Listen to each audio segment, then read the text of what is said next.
Nggak peduli itu yang ngomong orang Kristen, orang Hindu, orang Buddha. Kalau memang apa yang dikatakan itu benar, kita tahu bahwa itu benar.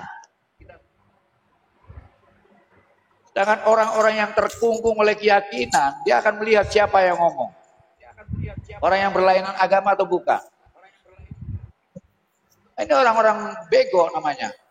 Nggak punya otak. Dia menilai berdasarkan apa yang dia lihat. Tapi tidak bisa mengukur kebenaran yang keluar dari mulutnya. Mereka tidak mampu melihat apa yang dikatakan. Tapi dia selalu mengukur siapa yang ngomong. Bukan apa yang dia omong. Banyak sekali orang-orang macam ini. Kalau melihat orang, bukan kata-katanya yang diperhatikan. Tapi siapa yang mengatakan. Ini satu kebodohan.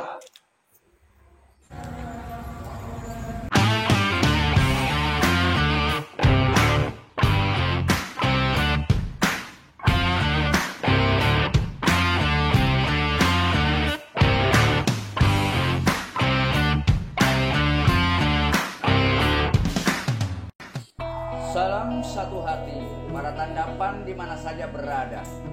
Pertama-tama yang mengucapkan puji syukur dan berterima kasih sebesar-besarnya kepada Tuhan yang Maha Cinta atas seluruh kenikmatan yang senantiasa Engkau anugerahkan kepada kami semuanya.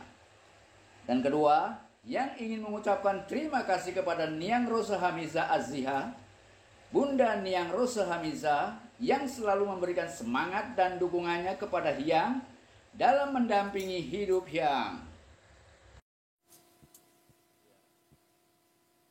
Salam cerdas selaras, sahabat-sahabat semuanya yang ada di seluruh Nusantara. Salam rahayu. Bertemu kembali dengan Hyang Weldo dalam acara bincang-bincang santai. Kali ini Hyang tertarik untuk membicarakan tentang kesaksian, tentang bersaksi. Apa sebenarnya yang dimaksud dengan bersaksi? Yang dalam bahasa Arabnya adalah bersahadat. Ada apa dengan bersahadat? Apakah kita sudah bersahadat? Apakah kita sudah benar-benar bersaksi?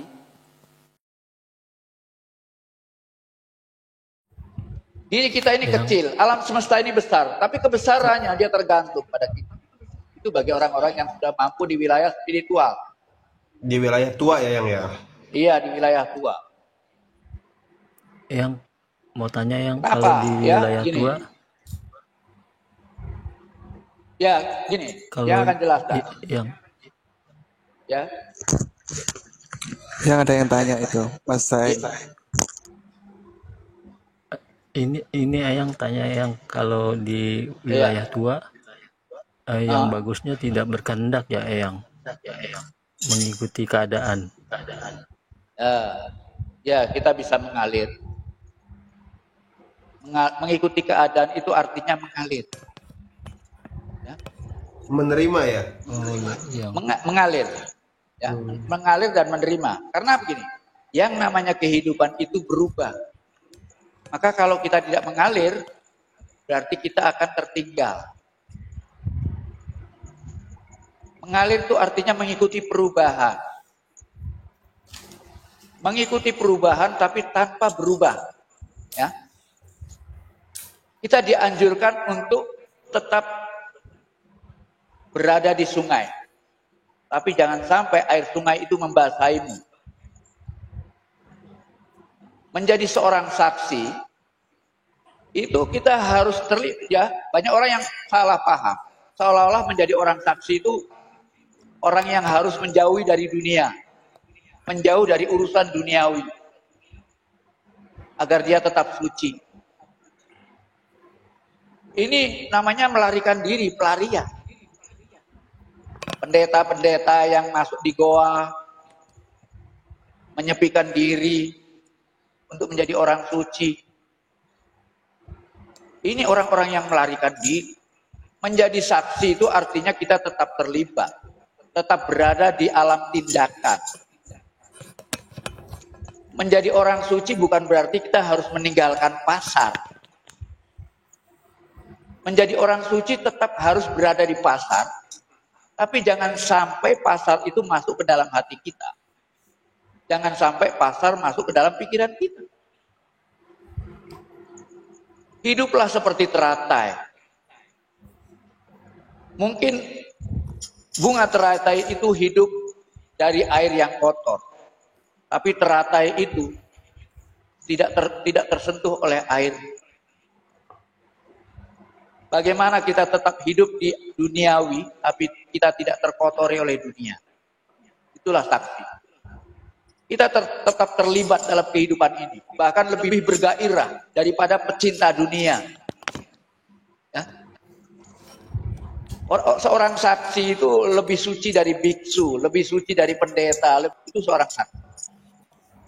Tapi seorang saksi tetap waspada.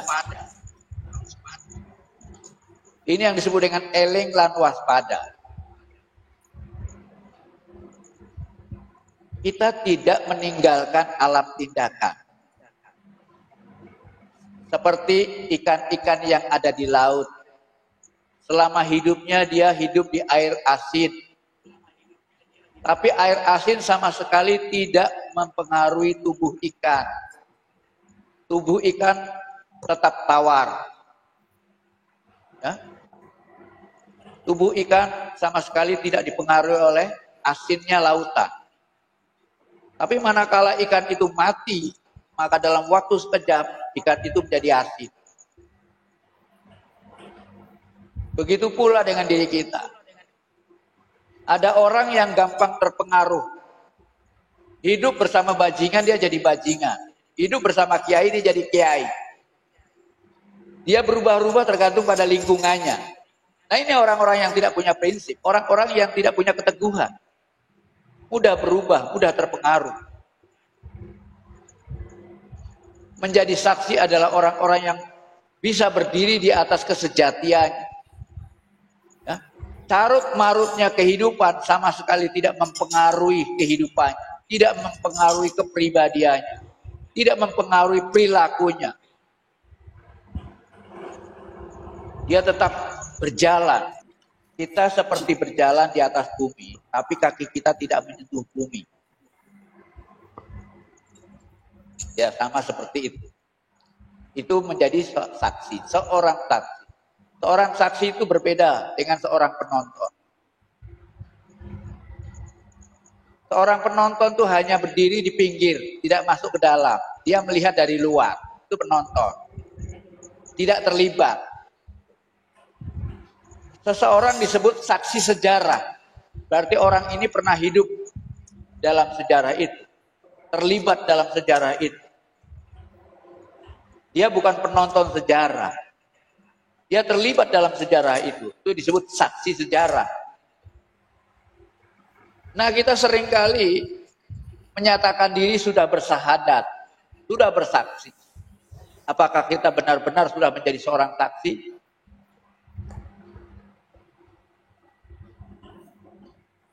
Cara mengetahui seseorang yang sudah bersaksi itu, ciri-ciri seseorangnya seperti apa yang dari sifat kelakuan orang itu, karakternya?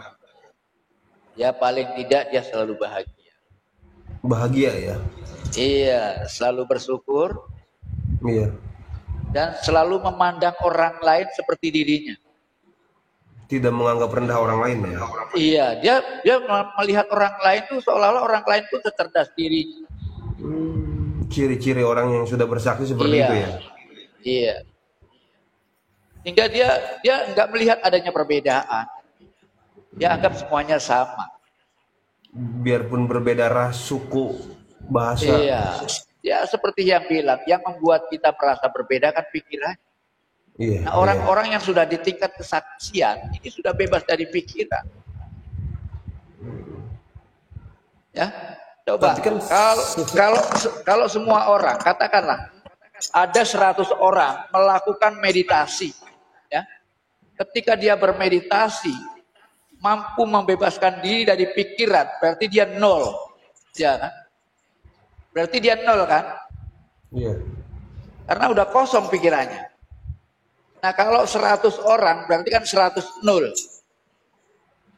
Iya. Kalau 100 nol itu jadinya berapa? Jadinya nol kan? Iya. No. Jadi nol. Tapi kalau dia kembali pada pikirannya masing-masing, makanya 100 orang menjadi 100 kembali. Tapi ketika mereka mampu meditasi, membebaskan diri dari pikiran, maka yang ada cuma 1-0. 0-1. Dan damai orang-orangnya, karena semuanya kosong. Semuanya kosong. Nol. 3 kata-kata yang mengatakan I am nothing. Aku bukan siapa-siapa, aku bukan apa-apa. Ini yang akan melahirkan kedamaian. Kalau orang masih mengatakan aku orang Jawa itu hebat. Aku orang Islam itu ajarannya hebat. Aku orang Hindu itu agama yang paling tertua hebat. Aku orang Kristen, karena Kristen itu agamanya orang Barat itu hebat-hebat. Yang membuat kita jadi Kristen, Islam, Jawa, Kejawen, Hindu, Buddha, itu kan pikiran. Pikiran yang membuat kita menjadi Jawa, Hindu, Buddha, Kristen. Maka kalau kita ingin bebas, bebaskan diri kita dari pikiran. Bebaskan diri kita dari pemahaman-pemahaman, keyakinan-keyakinan yang terbatas. Yang membuat kita senang bertengkar, merasa benar sendiri, dan menjelekan yang lain.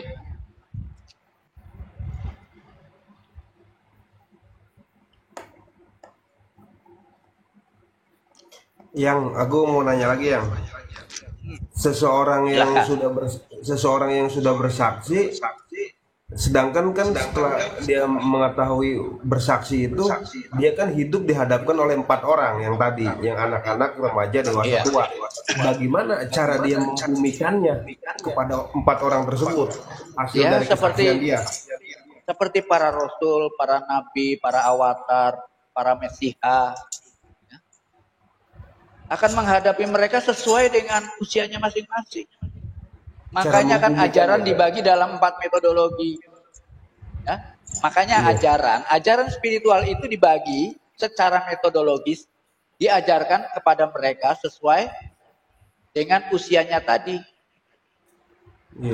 Tapi kemudian harus dijelaskan bahwa ini ajaran untuk anak-anak, ini ajaran untuk remaja. Jadi kalau sudah remaja harus ganti ke remaja, jangan ke anak-anak terus. Nah sekarang ajaran anak-anak dipelihara, dilestarikan. Ini kesalahan. Seolah-olah ajaran di tingkat bawah ini dilestarikan, diabadikan, dianggap yang paling hebat. Orang Islam orang-orang yang menganut Islam menganggap syariat itu hebat. Orang Hindu menganggap karma marga itu hebat. Orang Buddha menganggap di tingkat jignasu itu hebat. Orang Kristen menganggap di tingkat sainsis itu hebat. Itu baru tingkat pertama. Masih ada kelanjutan tingkat 2, tingkat 3, tingkat 4. Nah orang-orang yang para nabi, para rasul, para awatar, para mesiha, ketika mereka mengajarkan pada manusia, karena manusia ini ada di 4 masa, maka ajarannya pun disesuaikan sesuai dengan masanya.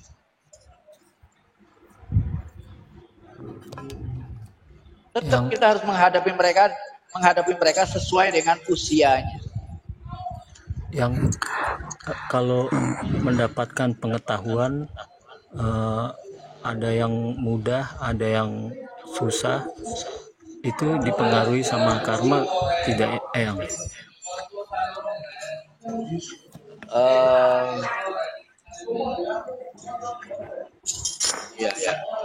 Nggak tahu. Itu ada suara teriakan anak-anak siapa? Ya, Eyang. Kalau untuk mendapatkan pengetahuan, bisa dengan mudah, terus ada yang susah, ada juga yang tidak mau. Itu dipengaruhi sama karma masa lalu tidak, Eyang? itu lebih banyak dipengaruhi oleh keyakinan. Setiap orang itu dipengaruhi oleh keyakinan dan sulit berubah keyakinan. Karena pengetahuan-pengetahuan yang masuk ke dalam diri kita semuanya disaring oleh keyakinan kita. Makanya dianjurkan oleh agama kita harus senantiasa terbuka. Terbukalah terhadap informasi-informasi yang datang kemudian. Terbuka. Makanya orang yang tidak terbuka disebut tertutup. Bahasa Arabnya kafir. Nah, orang-orang kafir itu bukan hanya orang-orang di luar Islam saja. Banyak orang yang ngaku-ngaku Islam juga kafir. Mereka juga kafir. Kenapa? Tidak mau mendengar, itu namanya kafir. Tidak dipengaruhi sama karma juga, Eyang. Ya, karma itu bagian dari pikiran. Karena karma yang membelenggu kita itu merupakan akibat dari pikiran kita sebelumnya. Ya. Jadi karma itu bisa lahir dari pikiran, perasaan, dan tindakan. Dan seringkali kejadian-kejadian instan itu muncul dari karma-karma instan, muncul dari karma-karma yang tumbuh dari pikiran, dari keyakinan.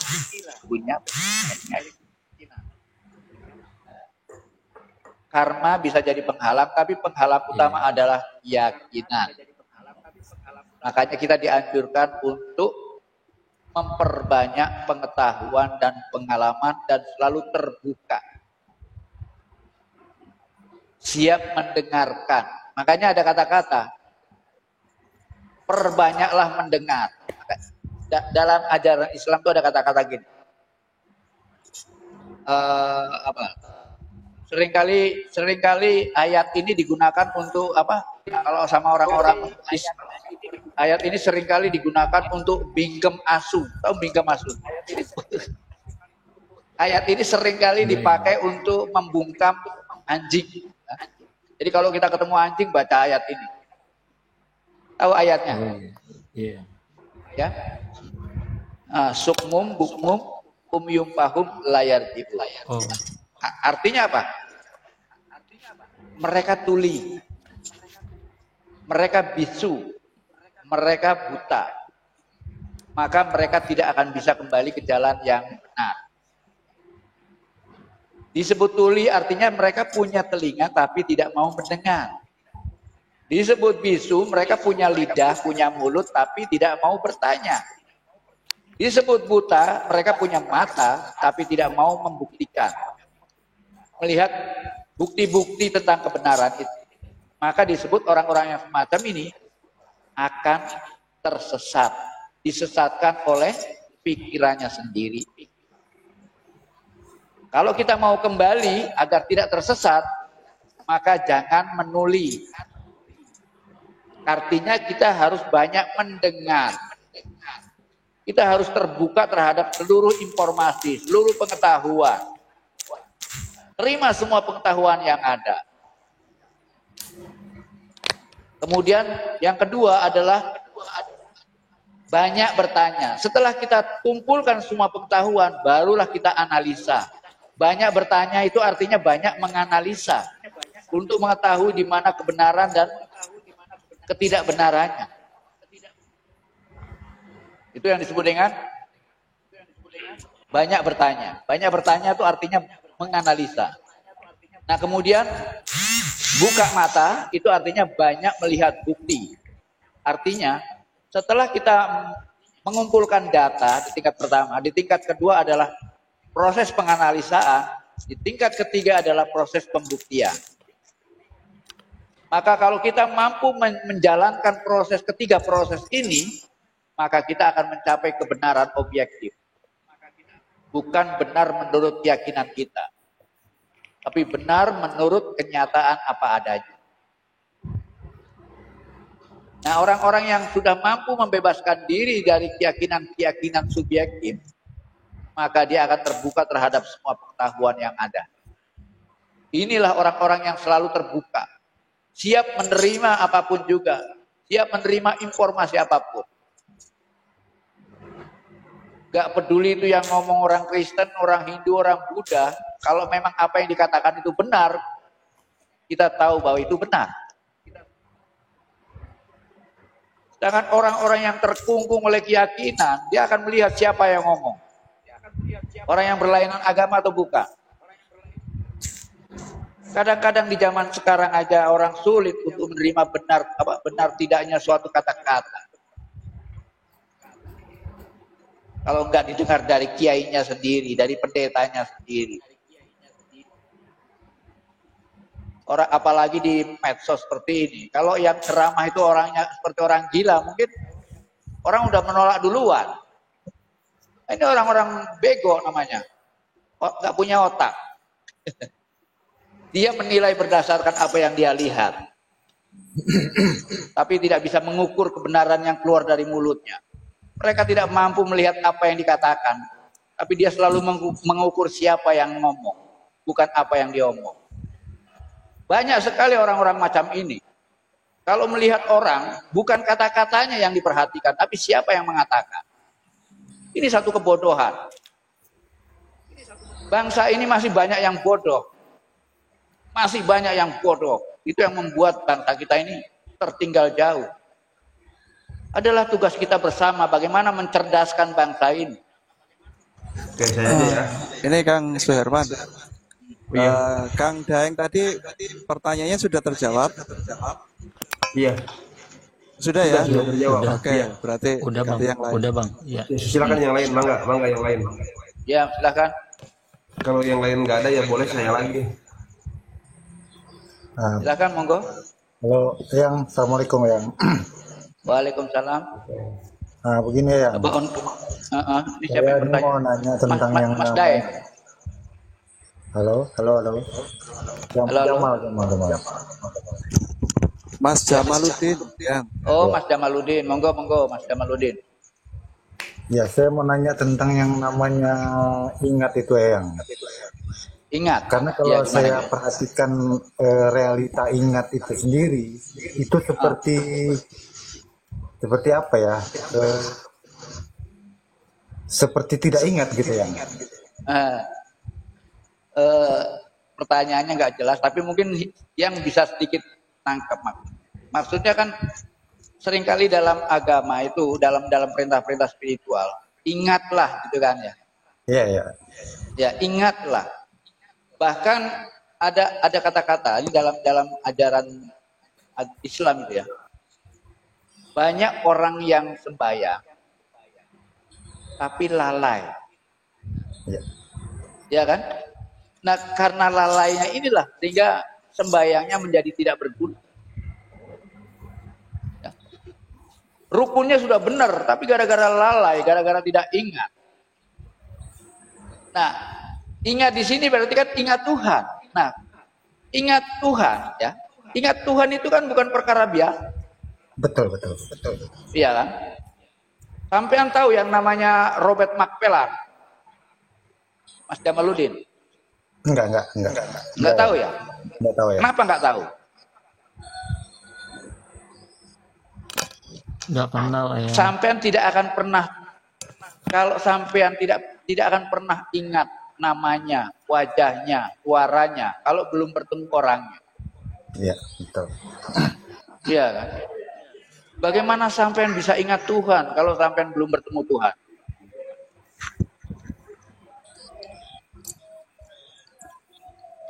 Kata-kata itu sangat sederhana, tapi kalau kita kupas, tidak sederhana lagi.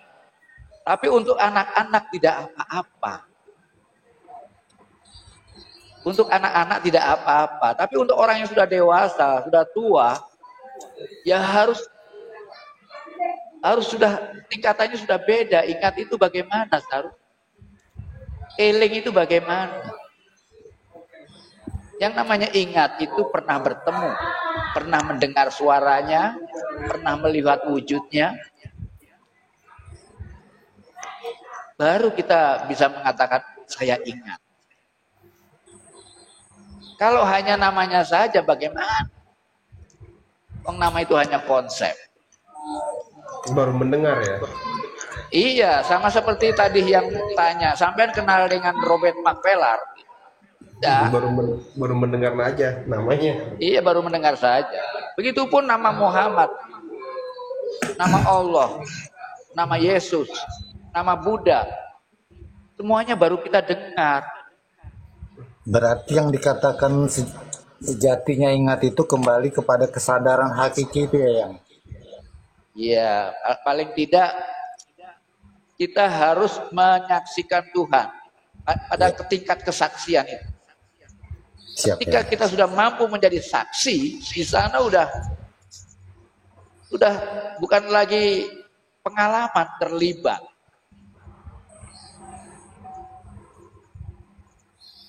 Pernyataan lah ya itu.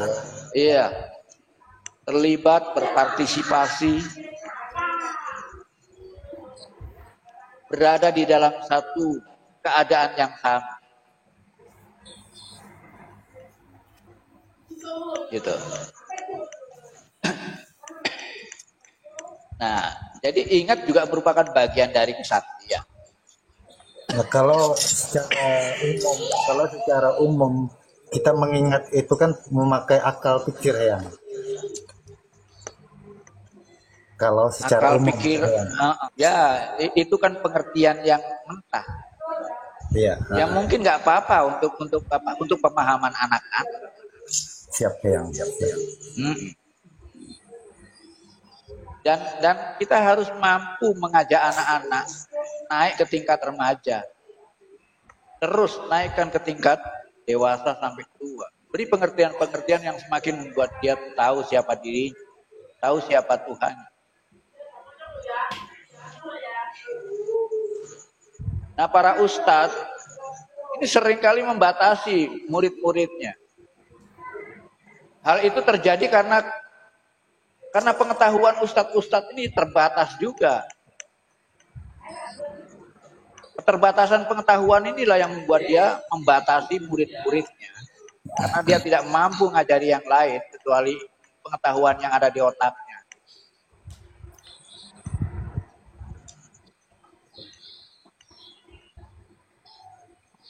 Ya.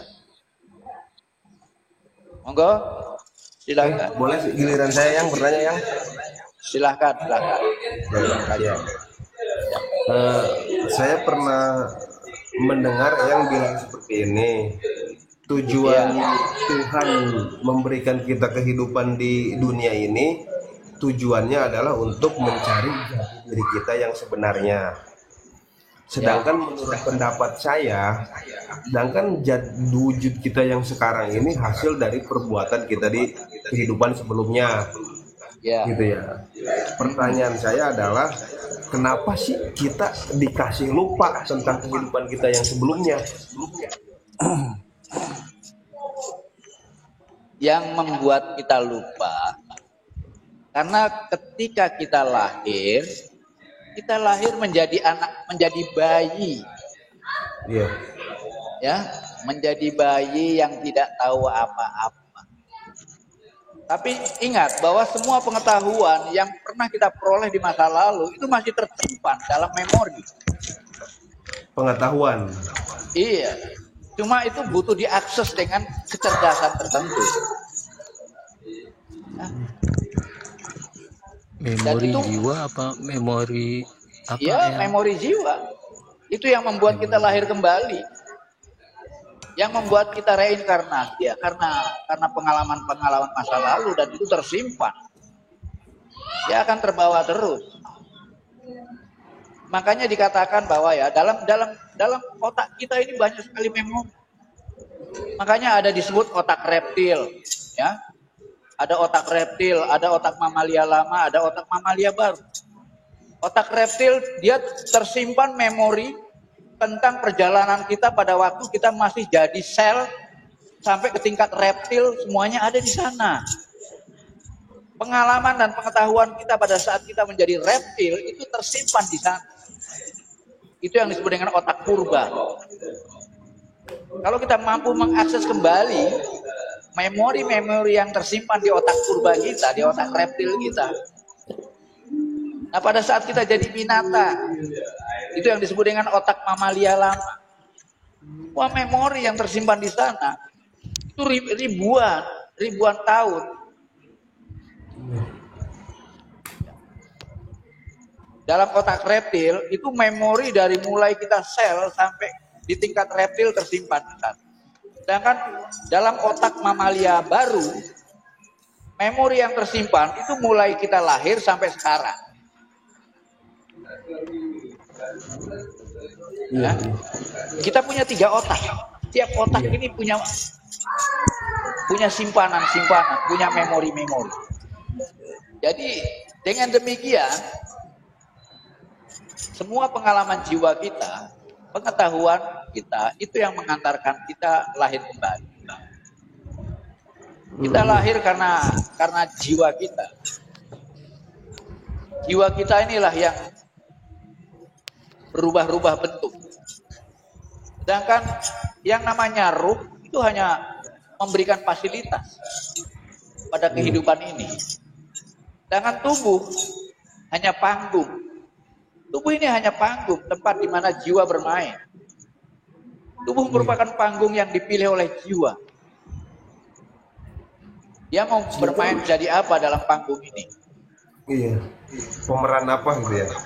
Iya.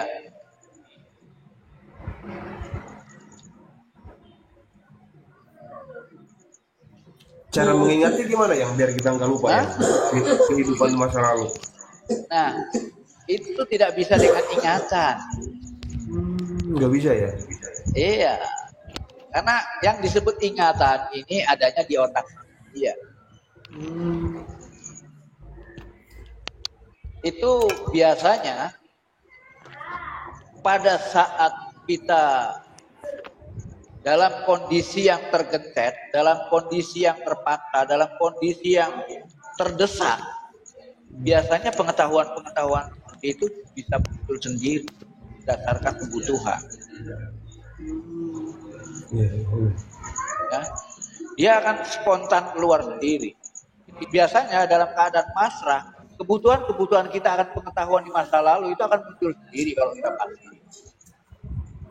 Jadi pengetahuan itu akan muncul dengan sendirinya kalau pengetahuan itu dibutuhkan. Iya. Ya. Makanya ketika orang ya dalam keadaan terdesak, dalam keadaan bingung, kalau dia sudah mampu melakukan keheningan atau katakanlah keputusasaan, ketika dia sudah berusaha sekuat tenaga, berpikir keras, dan akhirnya dia tidak mempunyai solusi apa-apa, dan pada saat dia pasrah, pada saat dia bingung, pada saat dia kacau dan merasa pasrah, saat itulah dia akan muncul gagasan-gagasan yang tiba-tiba muncul. Semacam inspirasi, semacam ilham, semacam itu akan muncul berdasarkan data-data yang kita miliki dahulu.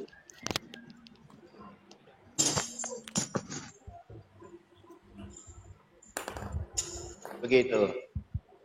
Jadi kalau wujud kita yang sekarang itu hasil dari perbuatan kita di masa lalu yang ya? Iya. Iya. Iya, baik ya. Terima kasih. Dan kita akan bertemu kembali dengan orang-orang yang pernah kita temui di masa lalu. Kemungkinan pada kehidupan, mungkin kita mengalami kehidupan ratusan kali, dan kita bertemu dengan orang-orang dalam kehidupan yang berbeda. Dan pada kehidupan ini mungkin kita bisa dipertemukan dengan orang-orang yang di masa lalunya berbeda-beda zaman. Iya. Tapi di masa ini semuanya bisa bertemu. Iya. Tapi itu nggak penting, ya. Yang penting kita harus tahu, harus bisa mengenal siapa jati diri kita, dan kita tahu peranan apa yang harus kita jalankan. Iya, siap yang. Iya. Lanjut ya, lanjut. Iya, monggo, silakan. Yang mau bertanya silakan. Yang dibawa wujud sifat atau wujud jasad, yang artinya jasad yang dulu hampir mirip sama jasad yang sekarang, atau jiwa yang dulu mirip sama jiwa yang sekarang, gitu ya? eh, biasanya watak-watak macam itu terbawa, ya. Biasanya watak yang terakhir kita miliki, kepenasaran kita yang terakhir pada kehidupan kita yang terakhir, itu akan muncul pada saat dia akan muncul di kehidupan pertama kita.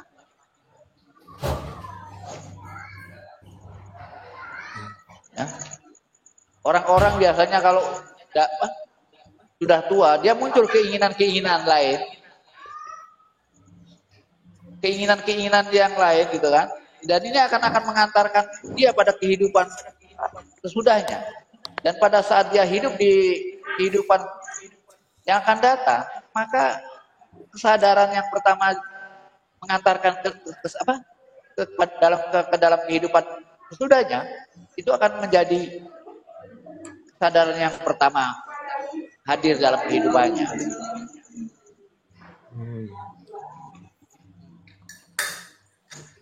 Kadang-kadang ada orang yang lahir, ya, begitu lahir dia sudah menderita. Lahir dari seorang pelacur misalnya, dihina sana sini, menderita.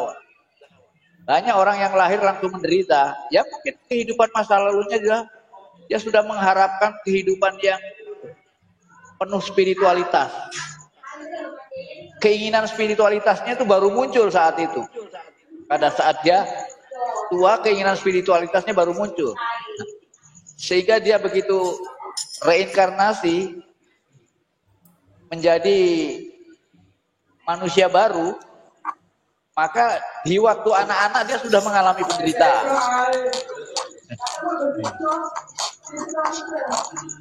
Kayak gitu. Ya, jadi banyak anak-anak yang memang orang bilang jiwanya tua, gitu. Sehingga ketika masih kanak-kanak dia sudah tua, pikirannya sudah tua. Jawaban yang kurang lengkap bisa dipertanyakan kembali. Kalau mungkin ada pertanyaan lain, monggo silakan. Kalau kita mau kembali ke tema, pertanyaannya masih di seputaran ini yang ya tadi kan kembali lagi ke tadi. Jadi wujud kita yang sekarang itu hasil dari perbuatan kita di kehidupan sebelumnya. Seperti itu yang ya. Iya.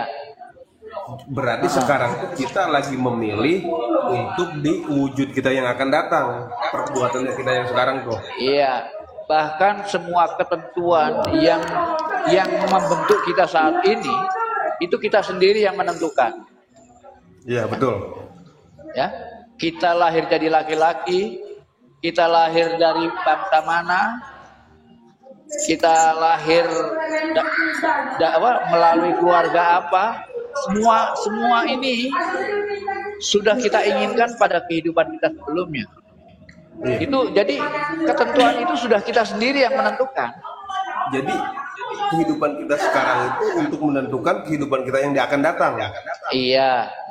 Oke. Jadi pikiran-pikiran kita ini akan menjadi ketentuan yang akan kita alami pada kehidupan kita yang akan datang. Ya, oleh karena itu di sini manusia punya kebebasan untuk menentukan hidupnya. Tapi ketika dia lahir, dia harus bisa menerima lahir jadi laki atau perempuan, lahir jadi manusia atau binatang, lahir dari keluarga kaya atau miskin, lahir sempurna atau cacat. Pada saat kehidupan yang akan datang kita nggak bisa memilih, kita hanya bisa menerima. Ya, oleh karena itu, agar kehidupan kita yang akan datang itu baik, maka hati-hatilah dalam berpikir, dalam merasakan ataupun dalam bertindak. Agar kita selalu dipenuhi dengan kesadaran. Sadar sebagai seorang saksi. Sadar sebagai seorang pemain. Nah, seperti misalnya contohnya ya, kayak para rasul, para nabi. Dia akan lahir kembali bisa jadi nabi lagi, rasul lagi. Akan berulang-ulang di sana. Kecerdasannya semakin membuat dia semakin, karena dia selalu berada dalam kesadaran penuh. sehingga kehidupannya akan mengantarkan pada kehidupan yang akan datang. Dia kembali lagi berperan seperti itu lagi. Tapi kan dia harus Makanya jangan mengalami heran. siklus penderitaan yang Iya, tetap Iya. seperti itu. pasti di masa kecilnya dia mengalami siklus penderitaan dulu. Iya, pasti seperti itu. Pasti seperti itu. Oke, mantap ya. Iya, yang semacam itu akan mempercepat kedewasaannya. Iya. Karena pukulan-pukulan itu yang akan membuat seseorang akan mudah sekali muncul kesadarannya. Seperti yang bilang, manusia itu seperti batu hitam. Ya, kesadaran manusia itu seperti api yang tersimpan di dalam batu hitam. Api itu baru keluar kalau batu itu kena pukul. Manusia itu seperti batu. Kalau nggak dipukul nggak bakal keluar apinya. Jadi manusia itu seperti batu, di dalam batu itu ada api ya. Iya, Kalau dipukul api itu sama adalah batu, api itu kesadaran. akan keluar. Iya, betul. Berarti harus mengalami penderitaan dulu yang. Nah, seperti itu. Oke, paham yang. Terima kasih. Heeh. Banyak spiritual cuma yang well done nih yang masuk dengan pikiran saya. Ya, saya nunggu app ini masih di seminggu katanya nanti kasih. Oh, iya, iya. Yang Jadi, Eko izin turun dulu ya. Oh iya, iya. Oh, Nanti kita Makasih, sambung Mas Eko. lagi. Saudaraku Iya, semua di sini. Makasih. Kapan kesini Mas Eko? Ditunggu. Secepatnya yang. Kemudian. Saudaraku semuanya. Rayu sagung Rahayu Mas Eko, lancar. Amin amin. Ya, monggo, silahkan. Oke, sekarang kalau giliran pendapat saya pribadi bisa nggak yang dikemukakan di sini? Boleh, Menurut pendapat- silahkan, boleh. Jadi kalau menurut pendapat saya pribadi, untuk menuju bersaksi itu, kita itu harus tidak memperdulikan diri kita ataupun keluarga kita ataupun harta kita yang. Jadi saya tuh harus mengalami penderitaan. Gitu. Ya. Seandainya saya tidak menderita, penderitaan itu saya bikin sendiri. Semacam kayak mati geni. Itu penderitaan yang dibikin. Bisa juga seperti itu. Soalnya pendapat saya seperti itu. Bisa. Tapi Iya. pengertian penderitaan atau bukan itu sangat mental, ya. Iya. Sangat berbau mental. Bagi orang-orang yang sudah menyadari seperti itu, maka tidak ada lagi penderitaan. Mungkin orang lain lah yang mampu melihat kita dalam penderitaan. Sedangkan bagi orang yang sudah bebas, tidak ada lagi penderitaan. Iya. Jadi yang melihat penderitaan itu hanya pandangan orang lain. Orang lain, Iya. Sedangkan kita yang mengalaminya justru malah merasa enak terlepasnya dari raga ini. iya. Gitu. Karena yang pendapat yang saya dapat ya seperti itu. Jadi Ya, penderitaan yang kita bikin sendiri. Ya minimal 7 hari 7 malam lah. Gitu padi geninya. Ya itu hanya penderitaan ragawi. Kalau patogen itu kan hanya penderitaan ragawi.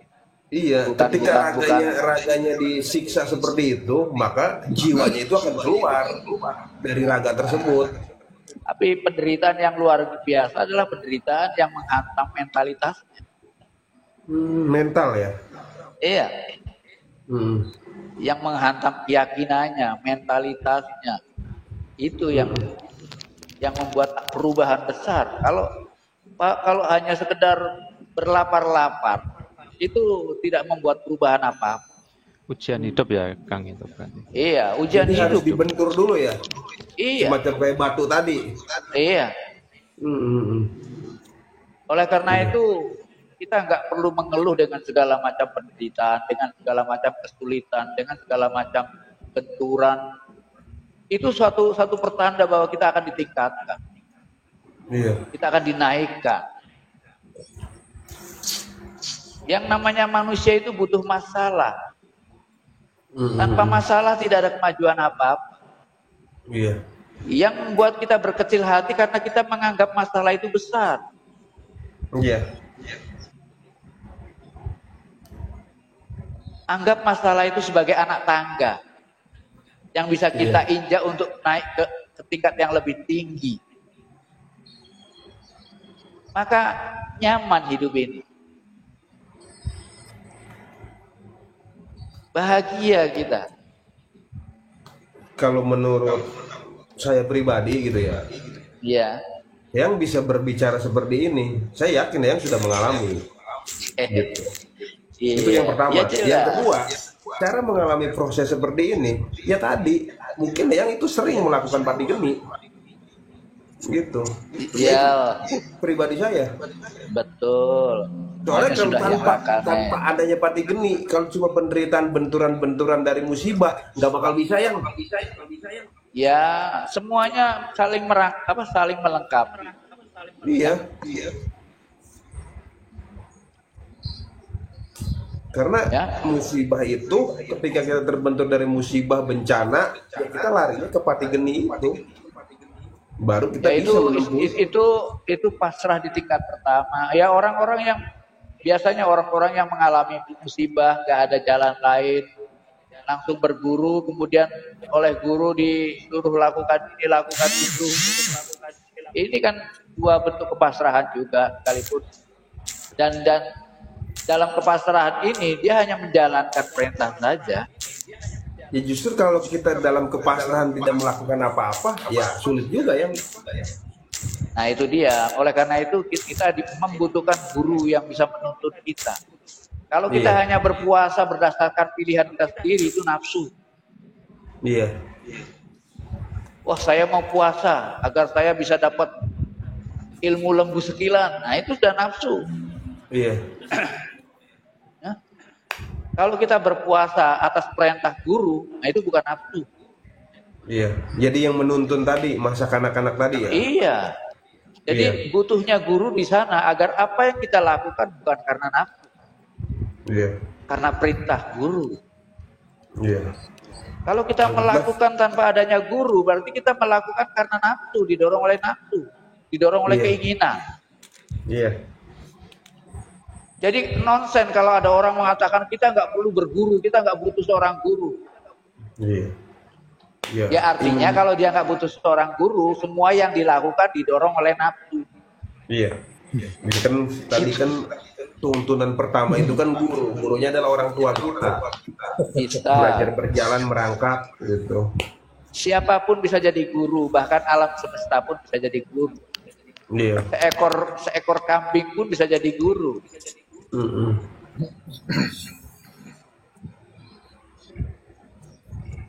Makanya saya punya keyakinan bahwa Eyang itu sering melakukan pati geni.